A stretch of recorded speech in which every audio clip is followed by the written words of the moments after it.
Mm.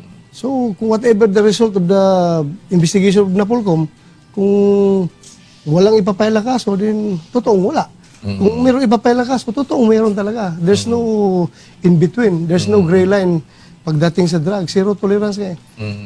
So, pag sinabi na Napolcom papaila na kaso, din file talaga yan. May sumuko ho sa inyo eh, na ang sabi sa inyo nung sumuko, pinapapatay na siya nung nasa bilibid. Yes. Tama po ba yun? Yes. Sino ho ba yung nasa bilibid na yun na nagpapapatay daw sa kanya? Hindi ko muna sabihin yung pangalan dahil Oo. baka mamaya lalong mamamatay yung tao na yon pag sinabi ko yung pangalan. Oo. Marami kasi yan silang drug lord sa loob ng bilibid, di ba? Oo. Basta isa dyan sa kanila ang tumawag na doon. Tapos dahil sabi sa kanya. Hindi na nakakarimit Aha. ng income. Sila nagpapatayan. Oo. Sabi, ang revelation nga niya sa akin kahapon is every week pinapadeliveran siya ng drug lord ng 1 kilo. Okay. Yung 1 kilo niya, nade-distribute niya yan within the week. Dati. Oh, dati. Okay. Tapos yung kanyang kita doon sa 1 kilo na yon, yung porsyento niya is 300,000. Isipin mo, nagkumikita ka na 300,000 Isang linggo. a week. Wow, Sa pag-distribute lang. Oo. Tapos yung 150 daw noon, kalahati, binibigay niya sa isang PDEA. Oo. Yung parang team leader ng PDEA sa probinsya nila. Okay. Tapos yung 150 na iwan sa kanya. Okay. Now, dumating na yung punto na nagkahigpitan ngayon dahil nasa anti-drug campaign natin, nagalit na yung drug lord sa loob dahil hindi siya nakakarimit. Okay. Inutusan niya ito mga mga hitman niya sa labas. Okay. Na ngayon nandiyan nagtatambay sa Soler o Aha. Yung mga hitman. Hitman niya. Okay. Sa Soler nagtatambay na Lalaro. living like Oo. ang daming pera, living like a king. Kakasi-kasino. Oh.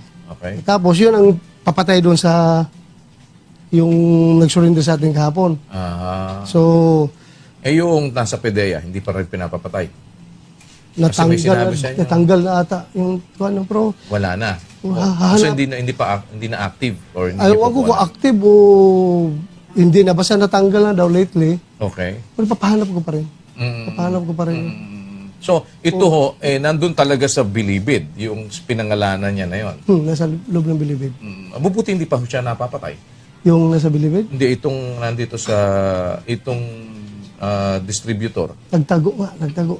Nagtago siya at nagsurrender sa akin. Nasa inyo na ngayon. Pinaproteksyonan niyo ba ngayon na wag siyang magalaw o paano? Merong safe house na Nando doon siya, nandun siya. sa safe house. Hindi naman hindi ka ba kaya siya mapatay nung nasa safe house doon? Mukhang wala man siya sinabi na police na binibigyan, PDEA mo yung binibigyan. PDEA. So, kaya dito siya sa amin nag-surrender. So wala naman pulis na pinangalanan na involved. Wala pa naman, wala pa. Oo. Nasa bilibid ito ngayon. Yung drug lord, Yung drug lord. nandun sa Nakita niyo na ba pagmumukha ng drug lord na yun? magandang lalaki. Ba? Magandang lalaki. Talagang guwapo. Oo. Nasa maximum ho ba? O Kumakanta pa dyan sa loob ng... Kumakanta-kanta pa may dyan. karaoke, ano pa? Oo. So, may recording ho ba yan? May recording? Ewan ko, basta kay feeling pugi. Feeling pogi. Feeling pugi siya. So, pero ano ho ba yun? May bilang na ho ba kakantahin nun? Ano ba magandang kanta ipakumpos natin sa kanya? Para...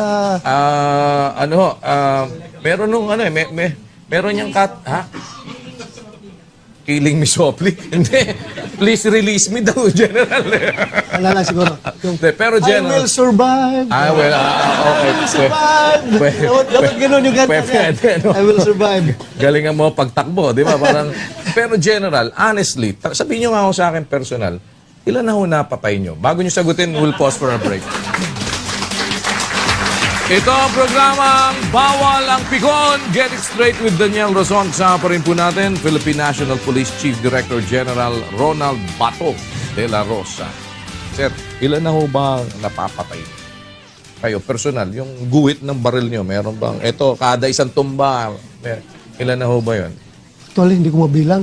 Naku, parang kulang ho ba sa daliri? Kasi nung una, itong sa sa pagkapulis ko, Oo. mabibilang ko dahil yung very close encounter ang pulis, di ba? Yung Yes. very Oo. close encounter yung enkwentro mo sa kalaban. Correct. Pero nung kasi nung panahon laban namin sa mga NPA, Mm-mm. ito ngayon, buputok ka, nakadapa ka, kukover. Tapos after sa putukan, after sa encounter, Meron ng ano. pakita mo doon, may tinamaan, may mga patay. Dito sa hanay ko rin, may patay. So hindi ko alam kung Ilan saan doon doon yung ang tinamaan tama mo? ko. Kasi marami kayo puputok doon eh. Oo. Marami kayo puputok doon. Sino kaya dito ka mo napatay ko? Yun nga, hindi ko magawa. Pero sa police, sa operations, yung like hostage taking, Oo. mabibilang mo. Talagang, Hindi ko na sabihin yung number kasi mamaya sabihin ng mga tao, si PNP namin pala, napaka-killer pala nito. Mamaya, sa bagay ngayon, hindi naman kayo pumasama sa actual operation pa. Ay, hindi na. Wala pa namang gano'n. No? pero kung kinakailangan, sasama pa rin ako. Ako pa rin mauna. Well, ito ngayong pagpasok ng mga vigilante group.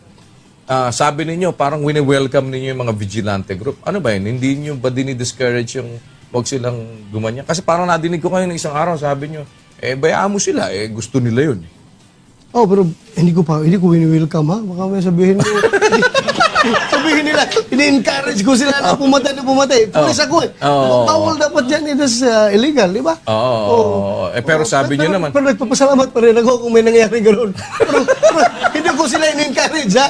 Hindi ko sila in-encourage. talaga kayo, hindi nyo nga ini-encourage, hindi nyo naman dinidiscourage. Nagpapasalamat ako.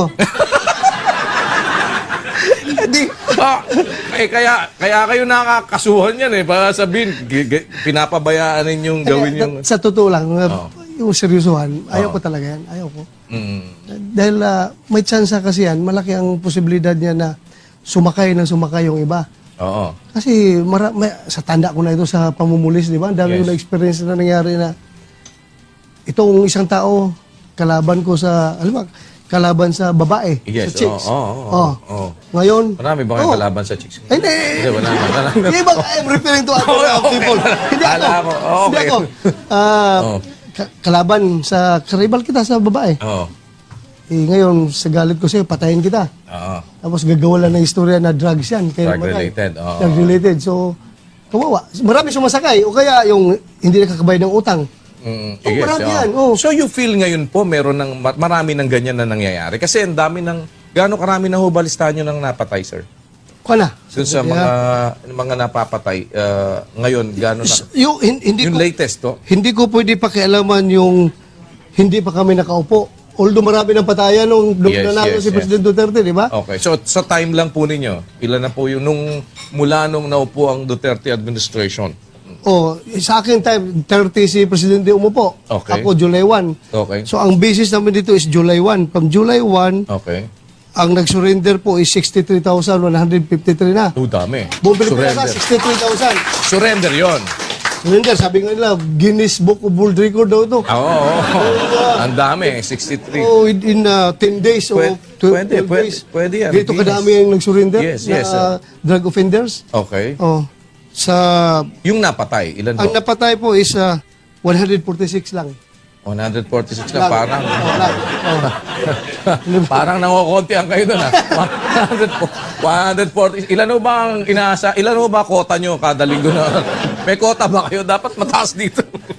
Hindi, marami talagang, marami. So 146, sir, ilan ang palagay nyo doon na lihitimo at hindi lihitimo? Kasi kayo mismo nagsasabi, naniniwala kayo hindi lahat yan legitimate. Itong namamatay na ito is, mostly namamatay sa legitimate police operations. Itong 146 na to. Oo. And meron ba kayong investigation na ginagawa po as to whether which one was really legitimate and hindi legitimate? Yes. Every time merong mangyari police operation, Yes. resulting to death.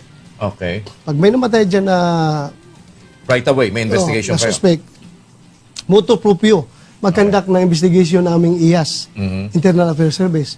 At ngayon, ongoing pa yung itong 146 ewan ko kung kasama na dito yung sinalvage, yung pinagtatapon. Yes. Oh. Most likely, itong killed. Okay, okay. So wala dyan yung kung alin ba yung lehitimo o hindi. Hindi pa natin maklasify dahil ongoing pa investigation ng IAS. Pero ito ang mga ganito, paano po ninyong tinitignan kung ito nga ba ay talagang nangyaring